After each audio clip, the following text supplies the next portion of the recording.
यार उमेश, पाणी पीअण यादि नथो रहे, उञ ई नथी लॻे मूंखे। अरे टेस्ट नथो वणे ॻिड़के ई कान थो पाणी मूंखां।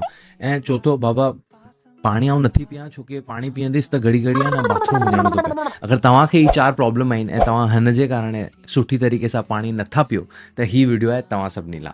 आयो लाल सभई चओ झूलेलाल। अॼु पाण ॻाल्हाईंदासीं तव्हां पाणी कीअं वधीक पी था सघो सुभाणे खां।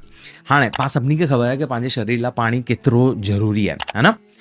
त इलाही माण्हुनि खे ई 4 कारण जेका मूं ॿुधाया हुनजे कारण तव्हांखे पाणी कान पीअणु थींदो आहे। ठीकु आहे, त सभिनी खां पहिरीं अगरि तव्हांखे यादि न रहंदो हुजे ऐं तव्हांखे उञ न लॻंदी हुजे त तव्हां ही कमु कयो। तव्हांजो फ़ोन आहे न, उन फ़ोन में अलार्म हूंदो आहे। अलार्म ते वञो ऐं अलार्म में हर 1 कलाक जो हिकिड़ो अलार्म सेट कयो। अलार्म जो तव्हां नालो बि चेंज था करे सघो, त उन नाले में वञी करे तव्हां हिकिड़ी पंहिंजे लाइ न मस्तु जो तानो लिखो या गार लिखो कि कुता कमीना पाणी पी।